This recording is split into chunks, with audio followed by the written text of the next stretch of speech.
അങ്ങനെ ഇന്നത്തെ ഉള്ള ഫുഡും കാര്യങ്ങളൊക്കെ എന്തൊക്കെയാന്ന് നോക്കിയാലോ? അപ്പൊ ഒരു കമന്റ് കണ്ടു. അതിന് റിപ്ലൈ ഞാൻ തരാം.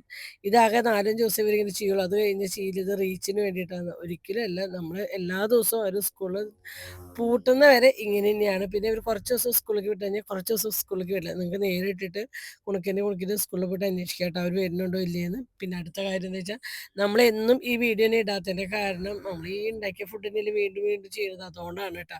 പിന്നെ കുണുക്കിനും എന്നോട് കുറേ ദിവസമായിട്ട് ചോദിക്കുന്ന കാരണം അവർക്ക് ഏറ്റവും ഇഷ്ടമുള്ള ഒരു സാധനമാണ് നല്ല തട്ട് ദോശയും നല്ല മുളകിട്ട ചിക്കൻ കറിയാണ് കേട്ടോ. പിന്നെ ഓരോ കോഴിമുട്ട പുഴുങ്ങിയത് വെച്ചിട്ടുണ്ട്. അപ്പോൾ ഈ മുളകിട്ട ചിക്കൻ കറിയുടെ റെസിപ്പി ഒരുപാട് പ്രാവശ്യം വീഡിയോ ഇട്ടിട്ടുണ്ട്. ഇത് ഇഡ്ഡലിക്കും ചപ്പാത്തിക്കും പൊറോട്ടയ്ക്കും ചോറിൻ്റെ കൂടെ ഒക്കെ ആണെങ്കിൽ ഭയങ്കര ടേസ്റ്റ് ആട്ടോ. നമുക്ക് സബോള കാര്യങ്ങളും മസാലകളോ ഒന്നും ഇല്ല കേട്ടോ. വെറും മിളകിട്ട കറി എന്ന് പറഞ്ഞാൽ മിളക് മാത്രമേ ഉള്ളൂ കേട്ടോ.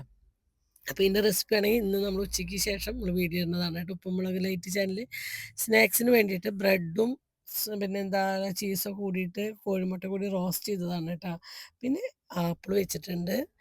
ആപ്പിളിൻ്റെ കളറ് പോയിച്ചു. പക്ഷെ അങ്ങനെ ആപ്പിളിൻ്റെ കളറൊന്നും പോവാറില്ല കേട്ടോ. പിന്നെ പേരയ്ക്ക, ഓറഞ്ച് അല്ല എന്താ മൂസമ്പി ഇതാണ് കേട്ടോ വെച്ചിരിക്കുന്നത്. ഇത് 3ഉം അവർക്ക് ഇഷ്ടമാണ് കേട്ടോ. അപ്പോൾ ചിലപ്പോൾ ഇത് കഴിക്കും, ചിലപ്പോൾ അവർ ഇഷ്ടമുള്ളത് 2 എണ്ണം ബാക്കിയുണ്ടാവും. എന്നാലും അവർ ഷെയർ ചെയ്യാറുണ്ട് കേട്ടോ. അവരുടെ ഫ്രണ്ട്സുകൾക്ക് കൊടുക്കാറുണ്ട്. അപ്പോൾ അതൊക്കെ കൂടിയിട്ട് തന്നെയാണ് ഞാൻ അവർക്കൊക്കെ കരുതിയിട്ട് തന്നെയാണ് വെക്കണത്.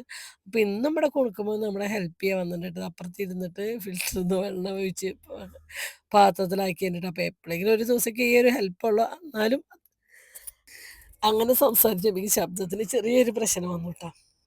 അങ്ങനെ നമ്മൾ കൊണ്ടുള്ള ഫുഡും കാര്യങ്ങളൊക്കെ ബാഗിലൊക്കെ ആക്കിയതിന് ശേഷം അവർ ഏറ്റവും നല്ല പണി വെച്ചാൽ അവരെ എണ്ണ തേച്ച് കുളിപ്പിക്കാൻ വിളിക്കുന്നതാണ് ഏറ്റവും വലിയ പണിയിട്ട്. ഇത് കഴിഞ്ഞാൽ അടുത്തത് യൂണിഫോം തേക്കണം. അത് കഴിഞ്ഞാൽ അവർ രണ്ടാളെ എണ്ണ തേപ്പിച്ച് കുളിപ്പിക്കണം. ഒറ്റയ്ക്ക് കുളിച്ച് തുടങ്ങിയിട്ടില്ല കേട്ടോ.